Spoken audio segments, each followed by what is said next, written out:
Hi hello everyone, welcome to அடா 24/7 தமிழ். நான் தான் உங்க அருணன் பேசிட்டு இருக்கேன். ஸோ ஃபர்ஸ்ட் ஆஃப் ஆல் அனைவருக்கும் ஒரு மிகப்பெரிய வணக்கங்கள். ஸோ நம்மளோட அடா 24/7ல நியூ இனிஷியேட்டிவாக பார்த்தீங்கன்னா இதற்கப்புறம் த வைரல் ஜிகே ஷோ அப்படின்ற ஒரு ஷோ தான் இதுக்கப்புறம் நம்ம வந்து லான்ச் பண்ணியிருக்கோம். ஓகே, இந்த ஷோவில் பார்த்தீங்கன்னா டெய்லி உங்களுக்கு இதுக்கப்புறம் பார்த்தீங்கன்னா ஒரு 30 மினிட்ஸ் அப்படின்றது பார்த்தீங்கன்னா ஒரு பர்ஃபெக்டான கண்டென்ட் அப்படின்றது நம்ம வந்து கொடுக்க போகிறோம். ஸோ இன்னைக்கு நம்ம என்ன டாபிக் டிஸ்கஸ் பண்ண போகிறோம் அப்படின்னு சொல்லிட்டு பார்த்தீங்கன்னா த குப்தாஸ், அதாவது பார்த்தீங்கன்னா குப்தா பேரரசு அப்படின்றது பார்த்தீங்கன்னா எப்படி பார்த்தீங்கன்னா ரைஸ் ஆச்சு, அதே மாதிரி எப்படி வந்து அதோட அழிவை சந்திச்சு அப்படின்னு சொல்லிட்டு ஒரு ஓவரால் ஸ்டோரியை பார்த்தீங்கன்னா ஒரு 30 மினிட்ஸ் அப்படின்றத நம்ம வந்து பிளான் பண்ணியிருக்கோம். ஸோ கண்டிப்பாக இந்த ஷோக்கு வந்து பார்த்தீங்கன்னா இதற்கப்புறம் நீங்கள் பார்த்து எப்படி இருக்குன்னு சொன்னீங்கன்னா இதற்கப்புறம் நம்ம ஹிஸ்ட்ரி ஓரியன்டா ப்ளஸ் ஐஎன்எம் ஓரியன்டா ப்ளஸ் தமிழ்நாடு ஹிஸ்ட்ரி ஓரியன்டா பார்த்தீங்கன்னா ரெகுலராக நம்மளோட கிளாஸஸ் அப்படின்றது இருக்க போகுது. சரிங்களா? ஸோ அதற்கு முன்னாடி உங்களோட ஆதரவு அப்படின்றது ரொம்ப ரொம்ப முக்கியமானது. இதற்கு முன்னாடி பார்த்தீங்கன்னா நம்ம நிறைய இனிஷியேட் அப்படின்றது பண்ணியிருக்கோம். ஸோ ஃபர்ஸ்ட் டைம் அடா 24/7 Tamil we are launch the viral GK show. ஓகேயா? ஸோ அதுவும் பார்த்தீங்கன்னா முதல் ஷோ அப்படின்றது நான் பண்ணுறது எனக்கு ரொம்ப ரொம்ப சந்தோஷமா இருக்கு. Okay, once TNPSC annual planar வந்ததுக்கு அப்புறம் பார்த்தீங்கன்னா இந்த ஷோ பார்த்தீங்கன்னா ரெகுலராக பார்த்தீங்கன்னா உங்களுக்கு வந்து நான் வந்து கொடுக்க போகிறேன். ஸோ அல்டிமேட்டான ஒரு கண்டென்ட்டாக பார்த்தீங்கன்னா உங்களுக்கு வந்து இந்த ஷோஸ் அப்படின்றது இருக்க போகுது. சரிங்களா? ஸோ ஃபர்ஸ்ட் ஆஃப் ஆல் உங்கள் அனைவரையும் பார்த்தீங்கன்னா நம்மளோட ஷோக்கு வந்து நான் வந்து வெல்கம் பண்ணிக்கிறேன். So thank you all. ஓகே, எல்லாமே நம்மளோட ஷோவை பார்க்குறேன். ஓகே, நம்மளோட தமிழ்நாட்டு மாணவர்கள் ப்ளஸ் இந்தியாலையும் சரி, ஓகே வெளிநாடுகளையும் நம்மளோட வீடியோ நிறைய பேர் பார்த்துட்டு இருக்கீங்க. ஓகே, கண்டிப்பாக எல்லாருக்குமே ஒரு மிகப்பெரிய ஒரு வணக்கத்தை சொல்லி இன்னைக்கான வீடியோ வந்து நம்ம ஸ்டார்ட் பண்ணலாம். சரிங்களா?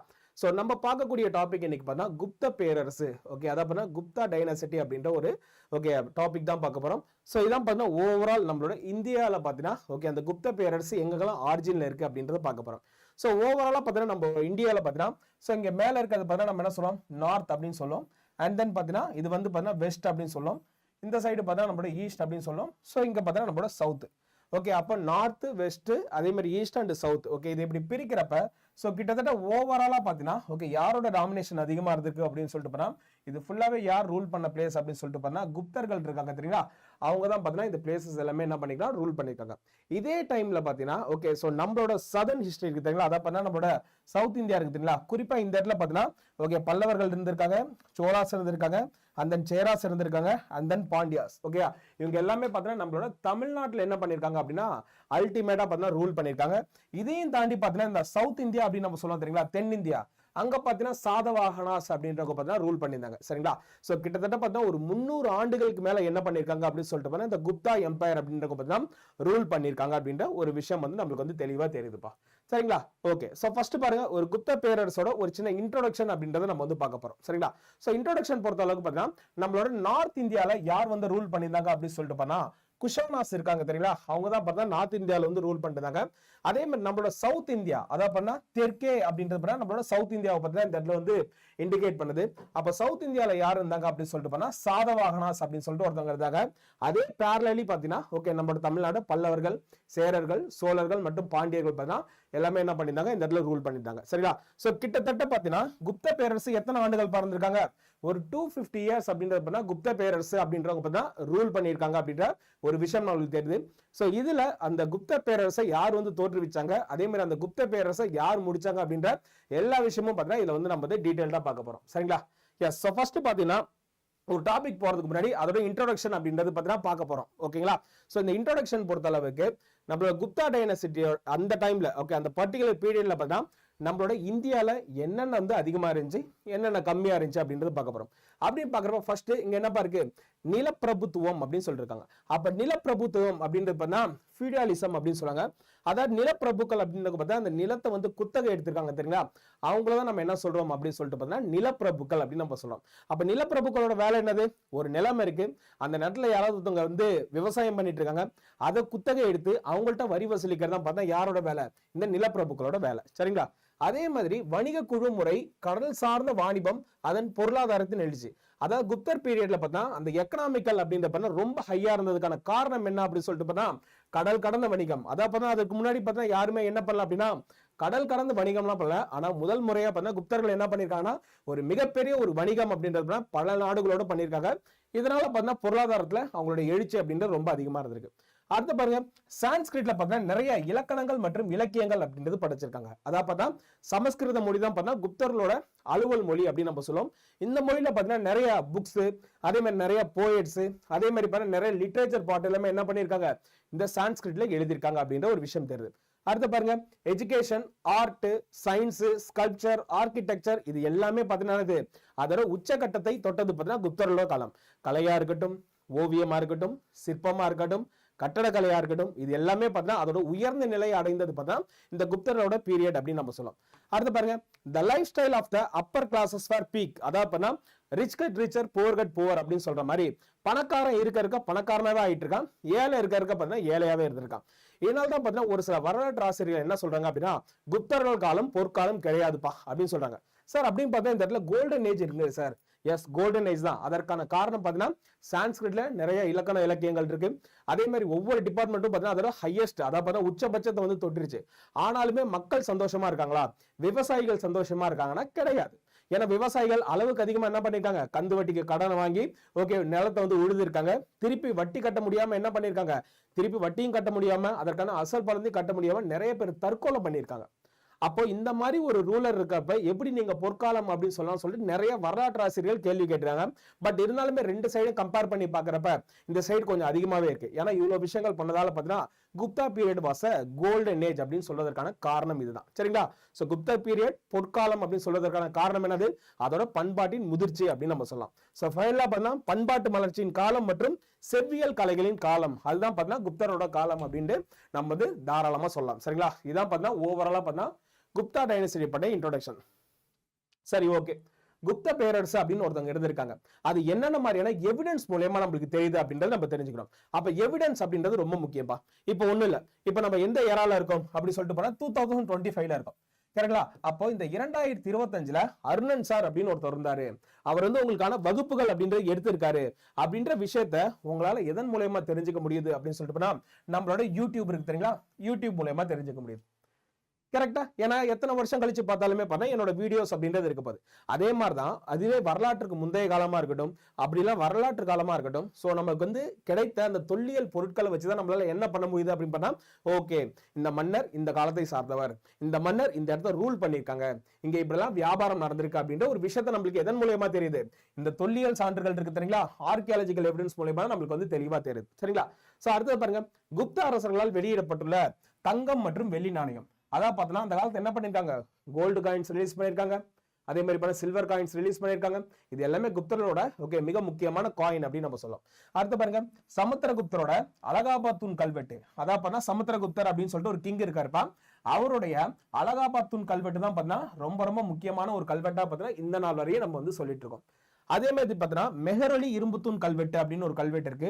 இந்த மெஹரோலி இரும்புத்தூண் கல்வெட்டு யாருடைய வெற்றியை வந்து நம்மளுக்கு வந்து பறைசாற்றுகிறது அப்படின்னு சொல்லிட்டு பார்த்தீங்கன்னா ஓகே முதலாம் சந்திரகுப்தர், ஓகே சந்திரகுப்தா 1 அவரோட வெற்றியை குறிப்பிடுவதுதான் பார்த்தீங்கன்னா இந்த மெஹரோலி இரும்புத்தூண் கல்வெட்டு அப்படின்னு நம்ம சொல்லுவோம். இது இல்லாம பார்த்தீங்கன்னா இரண்டாம் சந்திரகுப்தரோட உதயகிரி குகை கல்வெட்டு, மதுரா பாறை கல்வெட்டு, சாஞ்சி பாறை கல்வெட்டு, இது எல்லாமே பார்த்தா முக்கியமான வரலாற்று சின்னங்களா பார்த்தீங்கன்னா நம்மளுக்கு வந்து இந்த நாள் வரை இருக்குப்பா. அதே மாதிரி ஸ்கந்தகுப்தர் அப்படின்னு ஒருத்தர் இருக்காரு, இவருடைய பிதாரி தூண் கல்வெட்டு மற்றும் கத்வா பாறை கல்வெட்டு, மதுபான் செப்பு பட்டயம், இந்த மாதிரி பல்வேறு வரலாற்று சான்றுகள் மூலமா நம்மளால என்ன தெரிஞ்சுக்க முடியுது அப்படின்னு பண்ணா அவங்களோட ஆர்கியாலஜிக்கல் எவிடன்ஸை நம்மளால தெளிவா புரிஞ்சுக்க முடியுது. சரிங்களா? இது ரொம்ப ரொம்ப முக்கியமானதுப்பா. நிறைய டைம் நம்ம டிஎன்பிஎஸ்சில ஓகே என்ன பண்ணிருக்காங்க, இது வந்து கொஸ்டினாவே கேட்டிருக்காங்க, டைரக்டா யாருடைய இன்ஸ்கிரிப்ஷன் இது, யாருடைய காயின் இது அப்படின்னு சொல்லிட்டு டைரக்ட் கொஸ்டின் அப்படின்றது நிறைய டைம் வந்து கேட்டிருக்காங்க. அண்ட் தென் பாத்தீங்கன்னா சான்ஸ்கிரிட்டோட ஒரு உச்சபட்ச காலமே பாத்தீங்கன்னா நம்மளோட இலக்கிய சான்றுகள் அப்படின்னு நம்ம சொல்லலாம். அப்படின்னு பாக்குறப்ப இவங்களோட முக்கியமான இலக்கிய சான்றுகள்லாம் என்னென்ன இருந்திருக்கு அப்படின்னு சொல்லிட்டு பாத்தீங்கன்னா ஓகே விஷ்ணு, மத்ஸ்ய வாயு, பாகவத புராணங்கள் மற்றும் நாரதரின் நீதி சாஸ்திரம். கிட்டத்தட்ட இது எல்லாமே பாத்தீங்கன்னா உங்களுக்கு வந்து தெரியும் ஓகே என்னது வைணவம் பேஸ் பண்ணி இருக்கு.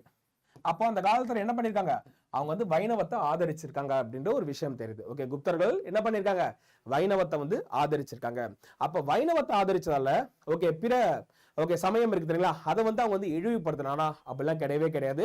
என்னதான் அவங்க வந்து வைணவத்தை தீவிரமா ஆதரிச்சாலுமே பிற சமயத்தையும் அவங்க என்ன பண்ணிக்கிட்டாங்க அப்படின்னு சொல்லிட்டு போனா அக்செப்ட் பண்ணிட்டாங்க. அதனால தான் பார்த்தா வசுபந்து அப்படின்னு சொல்லிட்டு ஒரு பௌத்த அறிஞர் இருக்காருப்பா, அவருமே என்ன பண்ணிருக்காரு, அவையில உட்கார வச்சு அவருக்கான வேலைகளை என்ன பண்ணிருக்காங்க நம்ம குப்த மன்னர்கள்லாம் கொடுத்திருக்காங்க. சரிங்களா? இதெல்லாம் ரொம்ப ரொம்ப முக்கியமான குறிப்பு. அடுத்த பாருங்க வேற என்ன இருக்கு, எஸ் நீதி சாஸ்திரம் அப்படின்ற ஒரு நூல் இருக்குப்பா. இது யார் எழுதியிருக்காருன்னா நாரதர் அவர்களோட நீதி சாஸ்திரம் அப்படின்ற ஒரு நூல்.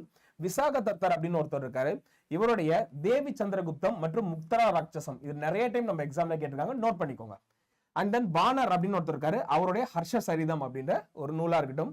காளிதாசர், அதான் பார்த்தா இந்திய ஷேக்ஸ்பியர் அப்படின்னு நம்ம வந்து என்ன சொல்லுவோம், இவரை தான் சொல்லுவோம். ஓகே, சோ அந்த காளிதாசரோட நிறைய வடமொழி நாடகங்கள், ஓகே, சமஸ்கிருதத்துல பெயர் பெற்ற ஒரு வடமொழி கவிஞர் தான் பார்த்தீங்கன்னா இந்த காளிதாசர். இவர் எழுதிய ஒரு நாடக நூல் தான் பார்த்தீங்கன்னா சாகுந்தலம் அப்படின்ற ஒரு நூல். நிறைய பேர் கேள்விப்பட்டிருப்பீங்க. ஓகே, இப்ப நான் உங்கள்கிட்ட ஒரு சின்ன கேள்வி கேட்கிறேன். இந்த சாகுந்தலம் அப்படின்ற நூலை தமிழ்ல மொழிபெயர்த்தது யார் அப்படின்றது மறக்காம கமெண்ட்ல பதிவு பண்ணுங்க. நான் உங்களோட கமெண்ட்ஸாக வெயிட் பண்றேன். அடுத்தது, 2ஆம் சந்திரகுப்தரின் காலத்தில் இந்தியாவுக்கு வருகை புரிந்த சீன பௌத்த துறவி யார்ப்பா? பாஹியான் அப்படின்னு ஒருத்தர் இருக்காரு. அவர் யாரோட பீரியட்ல வந்திருக்காரு? 2ஆம் சந்திரகுப்தரோட பீரியட்ல என்ன பண்ணிருக்காரு? இந்தியா வந்திருக்காரு. இது இல்லாம பார்த்தா ரத்னாவளி, நாகநந்தா, பிரியதர்ஷிகா, அதே மாதிரி யுவான் சுவாங்கோட சியுகி குறிப்புகள், இது எல்லா குறிப்புகள் மூலமா பாத்தீங்கன்னா நம்மளால பாத்தீங்கன்னா என்ன பண்ண முடியுது? அவங்களோட இலக்கியத்தை தெரிஞ்சுக்க முடியுது. இலக்கியம்னா என்னது? லிட்ரேச்சர் பார்ட் வந்து நம்மளால தெரிஞ்சுக்க முடியுது. சரிங்களா? சோ அப்போ இதுவரையும் நம்ம என்ன பார்த்தோம்? குப்தர்கள்லாம் யாரு, எங்க ரூல் பண்ணிட்டு இருந்தாங்கன்னு பார்த்தோம். அதே மாதிரி முக்கியமா அவங்களோட தொல்லியல் சான்றுகள் என்னன்னு பார்த்தோம், இலக்கிய படைப்புகள் என்னன்னு பார்த்தோம். ஓகே, அதே மாதிரி பண்ணா அவங்க ஆட்சி செய்த பகுதி எல்லாமே நம்ம வந்து பார்த்துட்டோம். இப்போ குப்த பேரரசை நிறுவுதல். ஓகே, இதான் பண்ணா rise of the Gupta dynasty அப்படின்றது பார்க்க போறோம். அப்போ ஃபர்ஸ்ட் குப்த பேரரசை யார் வந்து நிறுவுறாங்க அப்படின்ற ஒரு வரலாறு நம்ம வந்து தெரிஞ்சுக்கணும். சோ அதான் பார்த்தா எந்த ஒரு வம்சமா இருந்தாலும் இல்ல எந்த ஒரு விஷயமா இருந்தாலும் இல்ல எந்த ஒரு பேரரசா இருந்தாலுமே அது கூட இனிஷியல் அப்படின்னு சொல்லிட்டு ஒருத்தர் இருந்திருப்பாரு. அதாவது வந்து ஸ்டார்ட் பண்ண ஒரு மனுஷன் இருந்திருப்பாரு. அந்த மாதிரி பார்த்தா குப்த அரசு வம்சத்தை நிறுவியவர் யார் அப்படின்னு சொல்லிட்டு பார்த்தா ஸ்ரீகுப்தர் அப்படின்னு ஒருத்தர் இருக்காருப்பா. ஓகே, கிட்டத்தட்ட பார்த்தா பொது ஆண்டு 240 இருந்து 280 40 ஆண்டுகள் என்ன பண்ணிருக்காரு? இவர் வந்து ஆட்சி புரிஞ்சிருக்காரு.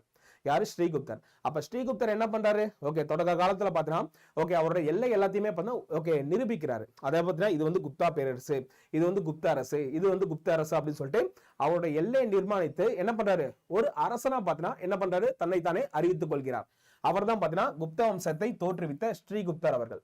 சரிங்களா? இப்ப பிரசண்டா பாத்தீங்கன்னா நம்மளோட வங்காளம், பீகார்லாம் இருக்கு தெரியுங்களா, அந்த பகுதியை ஆட்சி செய்தவர். ஓகே, இனிஷியலா பாத்தீங்கன்னா பாடலிபுத்திரம் இருக்கு தெரியுங்களா, அதை தலைநகரமாக கொண்டு அவங்களோட அரியணை ஏறியவர்கள் தான் பாத்தீங்கன்னா குப்த பேரரசர்கள் அப்படின்னு நம்ம சொல்லுவோம்.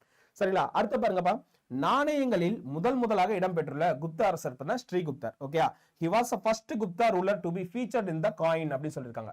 அதாவது முதலா பாத்தீங்கன்னா அவங்க என்ன பண்ணிருக்காங்க? கோல்டு காயின் அப்படின்றது வெளியிட்டு இருக்காங்க.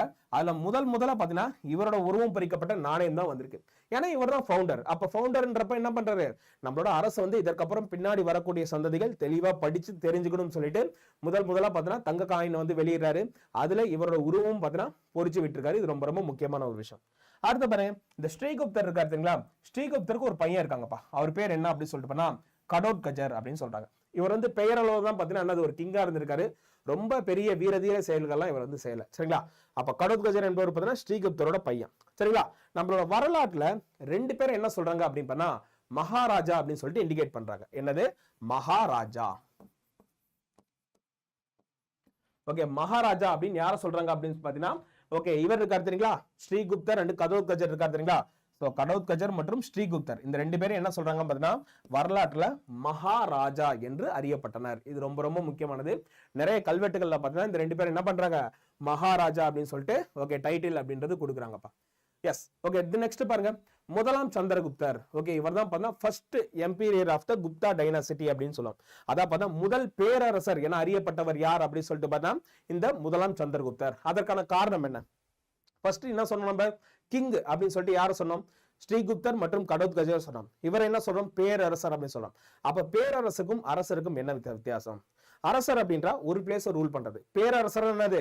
பல நாடுகளோட சண்டை போட்டு எல்லா நாடையும் கைப்பற்றி எல்லா நாட்டையும் என்ன பண்றாரு? ஆட்சி பண்றாரு. அதுதான் நம்ம என்ன சொல்றோம்னா பேரரசர் அப்படின்னு நம்ம சொல்றோம், பேரரசு அப்படின்னு நம்ம சொல்றோம். சரிங்களா?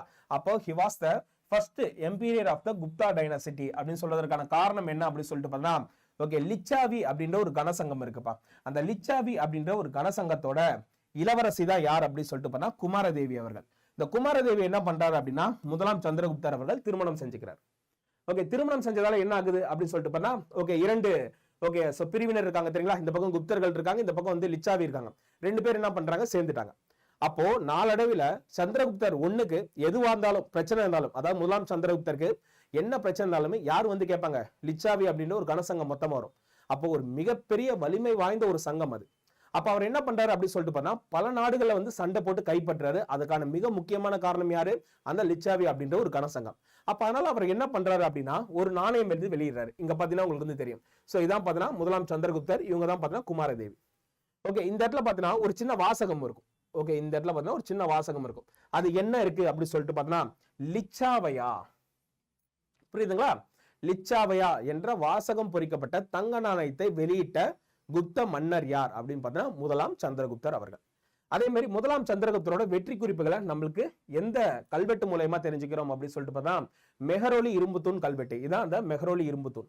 இங்க பாத்தீங்களா இரும்புத்தூண் இருக்கு, இந்த இடத்துல பாத்தீங்கன்னா நிறைய டெக்ஸ்ட் இருக்கும், சரிங்களா? சோ இதுதான் பாத்தீங்கன்னா யாரோட வெற்றி குறிப்புகள் காணப்படுகிறது, இந்த முதலாம் சந்திரகுப்தரோட வெற்றி குறிப்புகள் நம்மளுக்கு இதன் மூலயமா தெரியுது, சரிங்களா? அடுத்த வேற என்ன நம்ம இவரை பத்தி தெரிஞ்சுக்கணும் அப்படி சொல்லிட்டு he was a great ruler அப்படின்றது நம்மளுக்கு வந்து ஆல்ரெடி தெரிஞ்ச விஷயம். நிறைய இடத்தோட சண்டை போட்டு என்ன பண்றாரு, ஒவ்வொரு நாட்டையுமே பார்த்தீங்கன்னா சேர்த்துட்டு குப்த பேரரசை ரொம்ப விரிவடைய செய்யறாரு.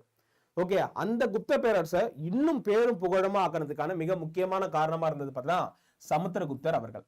இந்த சமுத்திரகுப்தர் யார் சார் அப்படின்னு சொல்லிட்டு பார்த்தா முதலாம் சந்திரகுப்தர் அப்படின்னு சொல்லிட்டு ஒருத்தர் நம்ம ஆல்ரெடி பார்த்தோமா இதற்கு முன்னாடி.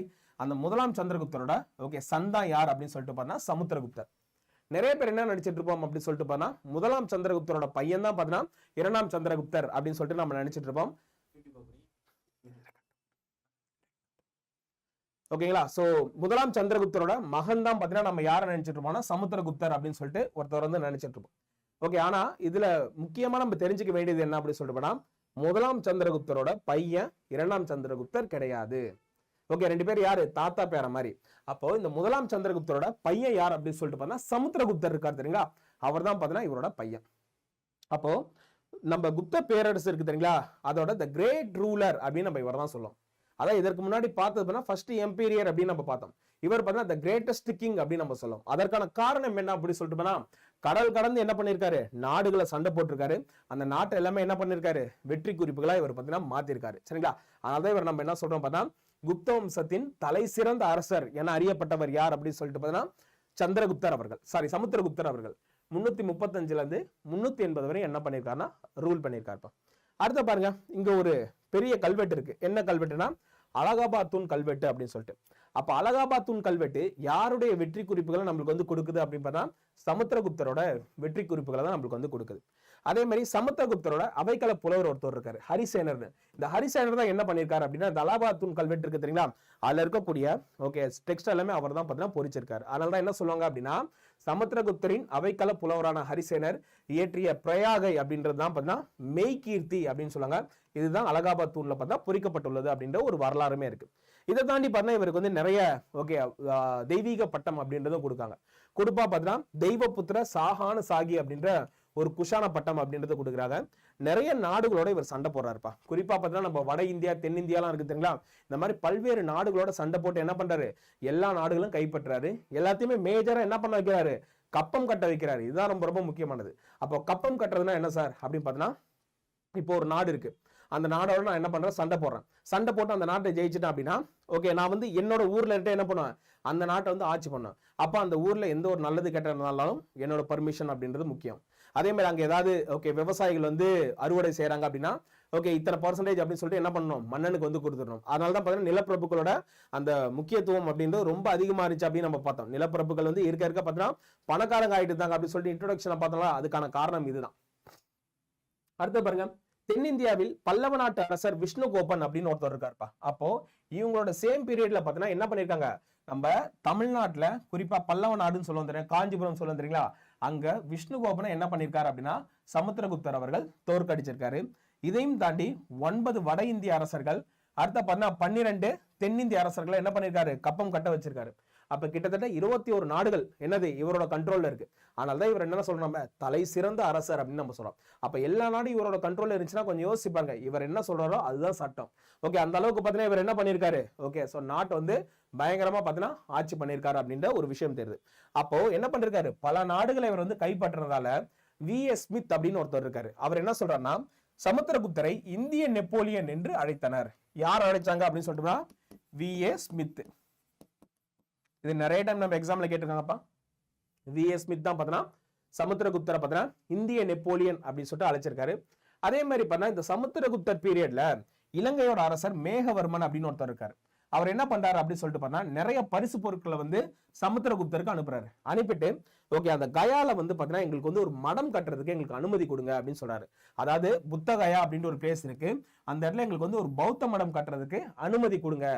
ஓகே நாங்க அப்பப்போ வந்து புத்தரோட போதனைகள் வந்து அங்க வந்து போதிச்சுட்டு போற மாதிரி எங்களுக்கு ஒரு இடம் கொடுங்க அப்படின்னு சொல்லிட்டு என்ன பண்றாரு, சமுத்திரகுப்தருக்கு இலங்கையை சார்ந்த மேகவர்மன் அவர்கள் என்ன பண்றாரு, ஒரு கோரிக்கை வைக்கிறார். அப்ப இதுல நம்மளுக்கு என்ன தெரியுது, இலங்கை அரசர் மேகவர்மனும் சமுத்திரகுப்தரும் சமகாலத்தவர் அப்படின்ற ஒரு வரலாறு நம்மளுக்கு வந்து தெளிவா தெரியுது. அதே மாதிரி சமுத்திரகுப்தர் வேற என்ன பண்ணிருக்காரு அப்படின்னு சொல்லிட்டு பார்த்தா, அஸ்வமேத யாகம் அப்படின்ற ஒரு யாகம் நடத்திருக்காரு. அதை பார்த்தா ஹார்ஸ் சாக்ரிஃபைஸ் அப்படின்னு சொல்லுவாங்க. இந்த அஸ்வமேத யாகம் நடத்துறதுக்கான காயின் தான் இது. ஓகே, உங்களுக்கு காயின் பாக்குறப்ப தெரியும். ஓகே, ஒரு குதிரையோட உருவம் இருக்கு. அப்ப அந்த காலத்துல என்ன பண்றாங்க, ஒரு மன்னர் ஒரு போர்ல ஒரு மிகப்பெரிய வெற்றி பெற்றாங்க அப்படின்னா அந்த வெற்றி நினைவா என்ன பண்றாங்க, குதிரையை வந்து பலி கொடுக்குறாங்க. அதுதான் பாத்தீங்கன்னா நம்ம என்ன சொல்லுவோம் பாத்தீங்கன்னா, ஓகே அஸ்வமேத யாகம் அப்படின்னு சொல்லுவோம். இது வந்து பழங்காலத்துல இருந்துச்சு. ஆனா குப்த பேரரசர்களை இந்த சமுத்திரகுப்தர் தான் என்ன பண்ணிருக்காரு, அதை மறுபடியும் கொண்டு வந்திருக்காரு. சரிங்களா, ரொம்ப ரொம்ப முக்கியமானது. ராணுவ வெற்றியின் நினைவாக என்ன பண்ணிருக்காரு, அஸ்வமேத யாகத்தை நடத்தியவர் யாருன்னு கேட்டானா சமுத்திரகுப்தர் அவர்கள். சரிங்களா, அதே மாதிரி சமுத்திரகுப்தர் அறிஞர்களையும் ஹரிசேனர் போன்ற கவிஞர்களையும் என்ன பண்ணிருக்காருன்னா ஆதரிச்சிருக்காரு. ஓகே, அப்ப கலையிலுமே பார்த்தா ரொம்ப முக்கியத்துவம் வாய்ந்த ஒரு மனுஷனாவும் பார்த்தா இந்த சமுத்திரகுப்தர் அப்படின்ற ஒருத்தர் இருந்திருக்காரு. அதே மாதிரி சமஸ்கிருத இலக்கியத்தை வளர்ப்பதில் ஒரு மிகப்பெரிய பங்கு பார்த்தீங்கன்னா இவருக்கு வந்து இருந்திருக்கு. வைணவத்தை அவரை தீவிரமாக பின்பற்றினாலும், இது ஸ்டார்டிங்ல நம்ம ஒரு சின்ன பாயிண்ட் சொல்லியிருப்போம்.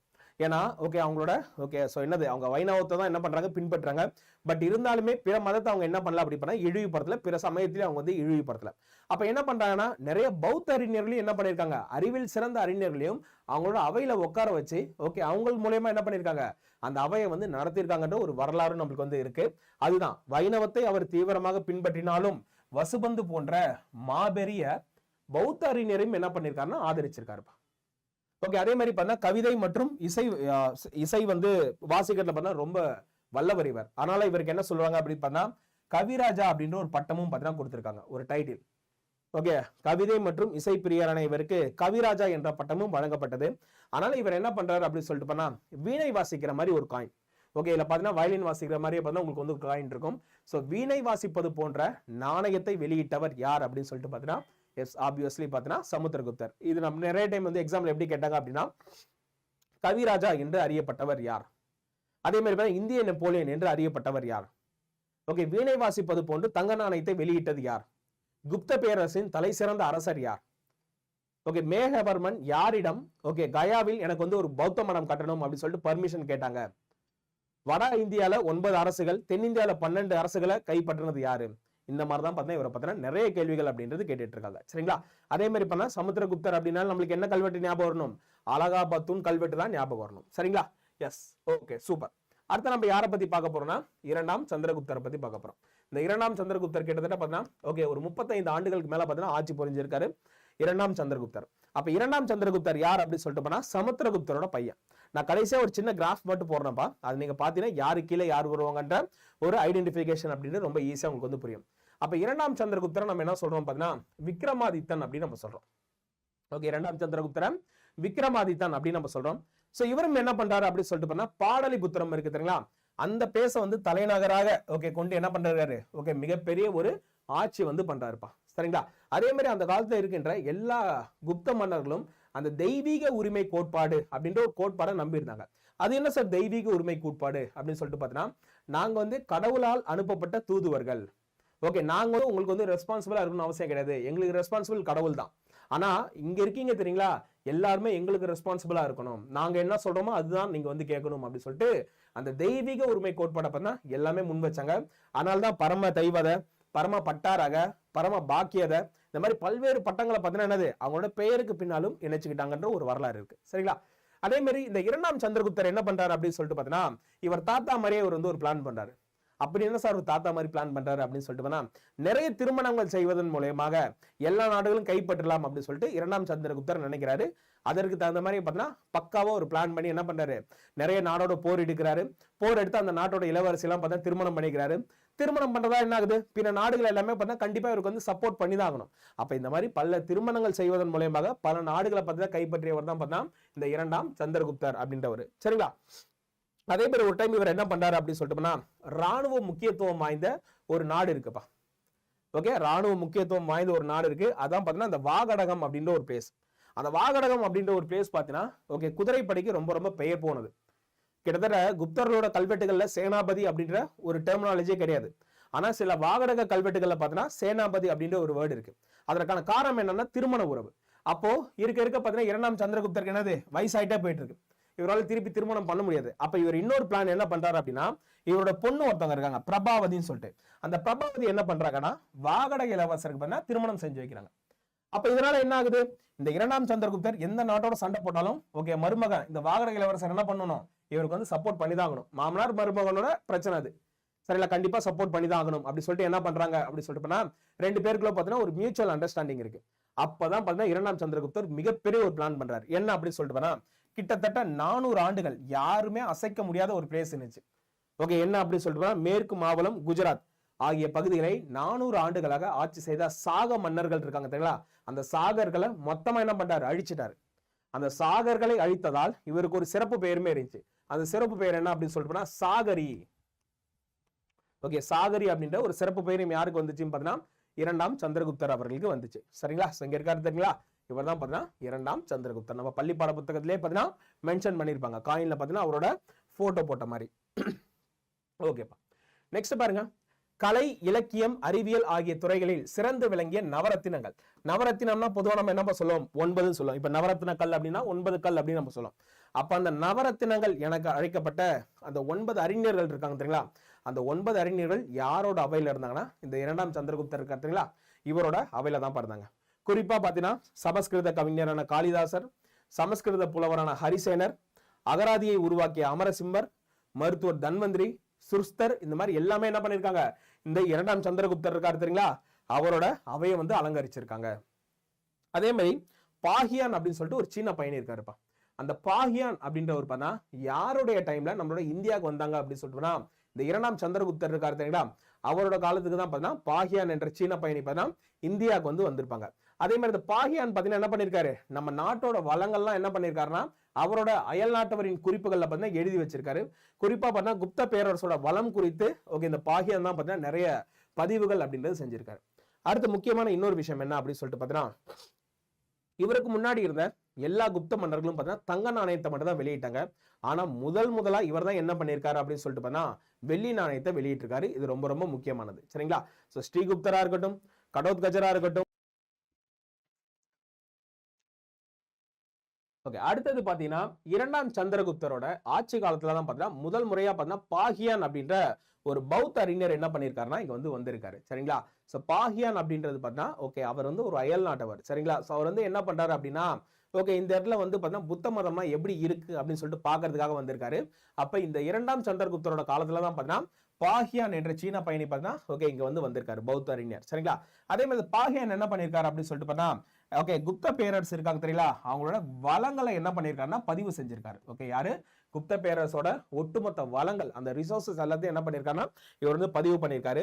அதே மாதிரி இதற்கு முன்னாடி அதாவது பாத்தீங்கன்னா ஓகே யார் யார் இருக்காங்க, ஓகே ஃபர்ஸ்ட் ஸ்ரீகுப்தர் இருந்தாரு, கடோத்கஜர் இருந்தாங்க, முதலாம் சந்திரகுப்தர், சமுத்திரகுப்தர் இருந்தாங்க. இவங்க எல்லாமே என்ன பண்ணிருக்காங்கன்னா கோல்டன் காயின் மட்டும் தான் வெளியிட்டாங்க. அதாவது தங்க நாணயத்தை மட்டும் தான் வெளியிட்டாங்க. முதல் முறையா பாத்தீங்கன்னா ஓகே யாரு, ஓகே இந்த இரண்டாம் சந்திரகுப்தர் இருக்காரு தெரியுங்களா, அவர் தான் பாத்தீங்கன்னா ப்ராப்பரா என்ன பண்ணிருக்காருன்னா ஒரு சில்வர் காயினை வெளியிட்டிருக்காரு. அதாவது வெள்ளி நாணயத்தை வெளியிட்டிருக்காரு. ஏன்னா அதற்கு முன்னாடி எல்லாமே கோல்டுலயே இருக்கு. ஓகே நம்ம ஏன் வெளியில விடக்கூடாது அப்படின்னு சொல்லிட்டு ஃபர்ஸ்ட் அதை வந்து செக் பண்ணி பார்த்திருக்காரு. அப்ப வெள்ளி நாணயத்தை வெளியிட்ட முதல் அரசராக கருதப்பட்டவர் யார் அப்படின்னு சொல்லிட்டு பார்த்தா இரண்டாம் சந்திரகுப்தர் அவர்கள். அதே மாதிரி பாத்தீங்கன்னா இவரது ஆட்சி காலத்தில் தான் பேரரசின் விரிவாக்கம் அதன் உச்சத்தை தொட்டது. ஏன்னா வாகட இளவரசர் ஒரு பக்கம், இன்னொரு பக்கம் நிறைய திருமணம் பண்ணிட்டு ஓகே அந்த நாடு எல்லாமே கேப்சர் பண்ணது. திருப்பி இன்னொரு நாட்டு கூட சண்டை போடணும் அப்படின்னா ஆல்ரெடி கேப்சர் பண்ண நாடு எல்லாமே என்னது அவ்வளவு சப்போர்ட்டிவ் இருக்கு பண்ணதால பார்த்தா கிட்டத்தட்ட இந்தியாவோட எல்லைகள்ல பார்த்தீங்கன்னா கிட்டத்தட்ட ஒரு 80% பாத்தீங்கன்னா இவரோட ஆட்சி காலத்துல தான் பார்த்தா குப்த பேரரசா மாறி இருக்கு அப்படின்ற ஒரு வரலாறுமே சொல்லியிருக்காங்கப்பா சரிங்களா. எஸ், அடுத்தது பாருங்க, இப்ப நம்ம பார்த்தோம் நவரத்தினம் அப்படின்னு சொல்லிட்டு ஒரு 9 பேர் பார்த்தோம். ஓகே இவங்க தான் பார்த்தீங்கன்னா இந்த இரண்டாம் சந்திரகுப்தரோட அவையில இருந்தவங்க. அதுல யார் யார் அப்படின்னு சொல்லிட்டு பார்த்தீங்கன்னா காளிதாசர், ஹரிசேனர், அமரசிம்மர், தன்வந்திரி, காகபானகர், சன்ஹு, வராகமிஹிரா, வராச்சி மற்றும் விட்டல் பட்டர். ஓகே இதுல பாத்தீங்கன்னா காளிதாசர் சான்ஸ்கிரிட் போயட், ஹரிசேனர் சான்ஸ்கிரிட் போயட், அதே மாதிரி அமரசிம்மா லெக்சிகிராஃபர் அதாவது அகராதியின் ஆசிரியர் அப்படின்னு நம்ம சொல்லும். அடுத்த பார்த்தா பிசிசியன் அப்படின்ற தன்வந்திரி ஓகே மருத்துவர் அப்படின்னு நம்ம சொல்லும். அதே மாதிரி காகபாகனர் அப்படின்னு சொல்லிட்டு பார்த்தா ஆஸ்ட்ராலஜர், அதான் பார்த்தா நம்ம ஜோதிடம்லாம் இருக்கு தெரியுங்களா அந்த ஆஸ்ட்ராலஜர் அவரு. அதே மாதிரி பார்த்தா சன்ஹு அப்படின்ற ஒரு ஆர்கிடெக்ட். அதே மாதிரி வராக மிகிராவும் பார்த்தா என்னது ஒரு ஆஸ்ட்ரோனோமியர், அதான் பார்த்தா வானியல் ஆய்வாளர் அப்படின்னு நம்ம சொல்லும். வராச்சி பார்த்தீங்கன்னா இலக்கண ஆசிரியர் மற்றும் ஓகே மெஜிஷியன் தான் பார்த்தீங்கன்னா ஓகே விட்டல் பட்டர் அப்படின்னு நம்ம சொல்லும். இந்த 9 அறிஞர்களும் பார்த்தீங்கன்னா யாருடைய அவையில இருந்தாங்க அப்படின்னு சொல்லிட்டு பார்த்தீங்கன்னா இந்த 2ஆம் சந்திரகுப்தர் இருக்காரு தெரியுங்களா, அவரோட அவையில தான் பார்த்தாங்க.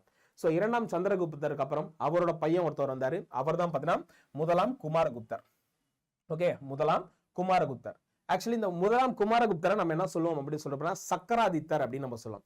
இவர் தான் பார்த்தீங்கன்னா த வேர்ல்டு கிரேட்டஸ்ட் யூனிவர்சிட்டி அப்படின்னு சொல்லப்படுகின்ற இந்த நாலந்தா பல்கலைக்கழகம் அப்படின்ற ஒரு பல்கலைக்கழகம் இருக்கிறா, அதை உருவாக்குனதே யார் அப்படின்னு சொல்லிட்டு பார்த்தா ஓகே யாரு, முதலாம் குமாரகுப்தர். ஓகே, அவர் தான் பார்த்தீங்கன்னா என்ன பண்ணியிருக்காரு, ஓகே இந்த நாலந்தா பல்கலைக்கழகத்தை தோற்றுவித்தவர் அப்படின்னு சொல்றாங்க. ஓகே, இவருக்கு வந்து இன்னொரு சிறப்பு பெயரும் இருக்குப்பா, என்னன்னா சக்கராதித்தர் அப்படின்னு சொல்லுவாங்க. ஓகே, இந்த நாலந்தா யூனிவர்சிட்டி பத்தி நான் வந்து தனியா ஒரு வீடியோ கொடுக்குறேன். ஏன்னா அந்த அளவுக்கு பார்த்தீங்கன்னா அறிவில் சிறந்த அறிஞர்கள்லாம் பார்த்தீங்கன்னா அந்த நாலந்தா பல்கலைக்கழகத்துல வந்து படிச்சிருக்காங்க. சரிங்களா?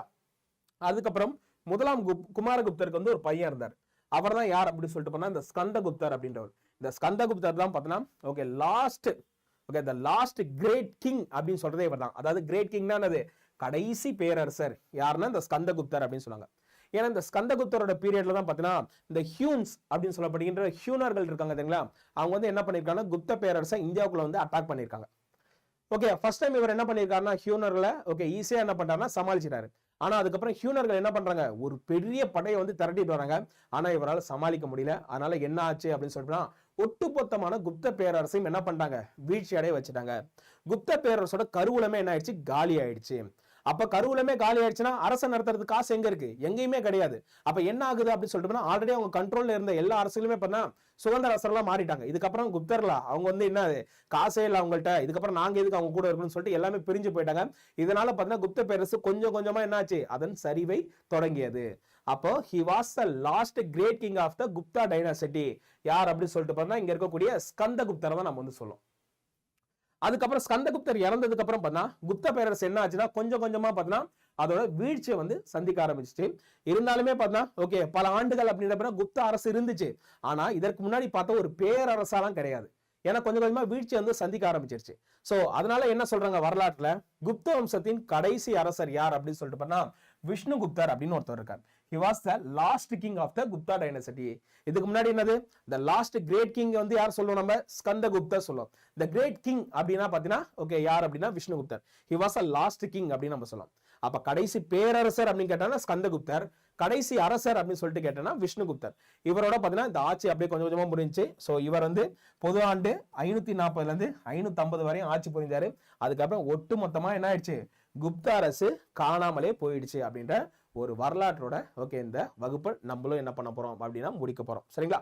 எஸ், கண்டிப்பா பாத்தீங்கன்னா நம்மளோட வைரல் ஜிகே அப்படின்ற ஒரு செஷன் உங்க எல்லாருக்குமே ரொம்ப பிடிச்சிருக்கும் அப்படின்ற ஒரு நம்பிக்கை எனக்கு இருக்கு. ஏன்னா ஓகே அந்த டாப் டு பாட்டம் அதாவது பார்த்தீங்கன்னா எப்படி ரைஸ் ஆச்சு எப்படி ஃபால் ஆச்சு அப்படின்ற ஓவரால் கிராஃப் வந்து நம்ம வந்து சொல்லியாச்சு.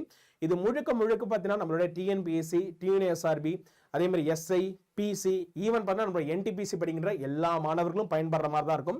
ஏன்னா ஒவ்வொன்றுமே பார்த்தா உங்களுக்கு என்ன பண்ணியிருக்கேன், பைலிங்குவா தான் கொடுத்துருக்கேன். ஸோ தமிழ்லையும் அந்த கண்டென்ட் இருக்கும், ஆஸ் வெல் அஸ் பார்த்தா இங்கிலீஷ்லையும் அந்த கண்டென்ட் இருக்கும். ஸோ இதுக்கப்புறம் ரெகுலராக பார்த்தீங்கன்னா ஓகே நம்மளோட the viral GK by Arunan sir அப்படின்ற ஒரு செஷன் வந்து இதுக்கப்புறம் போக போகுது. நம்மளோட அடா 24/7 தமிழ் டீம்ல முதலா ஓகே இந்த செஷன் வந்து நான் கொடுக்குறேன் அப்படின்னு நினைக்கிறப்ப எனக்கு ரொம்ப சந்தோஷமா இருக்குது. அதாவது பார்த்தீங்கன்னா ஓகே ஸோ அந்த முதல் ஸ்டெப் அப்படின்றது நம்ம கிட்ட இருந்து ஸ்டார்ட் ஆனது எனக்கு ரொம்ப சந்தோஷம். ஏன்னா முதல் ஸ்டெப் எப்பயுமே உங்கள்ட்ட தான் ஸ்டார்ட் ஆகுது. ஸோ இந்த வீடியோவை நீங்க எந்த அளவுக்கு சப்போர்ட் பண்றீங்க, எந்த அளவுக்கு பாக்குறீங்க, எந்த அளவுக்கு கமெண்ட்ஸ் பண்றீங்களோ இதை வச்சு தான் பார்த்தீங்கன்னா வரக்கூடிய நாட்கள்ல இன்னும் இன்டராக்டிவா ஓகே ஒரு 3D அனிமேஷன்லாம் வச்சு நம்ம வந்து பிளான் பண்ணியிருக்கோம். ஓகே இது வந்து நார்மல் பிபிடி மாதிரி இருக்காது, கொஞ்சம் டிஃப்ரெண்டா இருக்கும். இதுக்கப்புறம் பார்த்தீங்கன்னா நிறைய விஷயங்கள் நம்ம வந்து பிளான் பண்ணியிருக்கோம். ஓகே ஸோ என்னன்னா 3D அனிமேஷன் வர மாதிரி ஓகே அதே மாதிரி ஓகே நான் இந்த மாதிரி பண்ணனா அப்படியே ஆட்டோமேட்டிக் அனிமேஷன் போற மாதிரி நிறைய விஷயங்களை வந்து நம்ம வந்து பிளான் பண்ணியிருக்கோம்ப்பா. 2026 கண்டிப்பா ஓகே நம்மளோட வைரல் ஜிகே ஷோ உண்மையாவே பார்த்தீங்கன்னா நம்ம தமிழ்நாட்டில் வைரல் ஆகணும். அதற்கு காரணம் நீங்களா தான் இருக்கும் அப்படின்னு நான் நினைச்சு இந்த வீடியோ வந்து நான் முடிக்கிறேன். கண்டிப்பா இந்த வீடியோ உங்க எல்லாருக்குமே பிடிச்சிருக்கும் மற்றும் புரிஞ்சிருக்கும் அப்படின்னு நான் நினைக்கிறேன். இன்னொரு நல்ல வீடியோவை கூடிய வரையில மீட் பண்ணேன். Thank you all.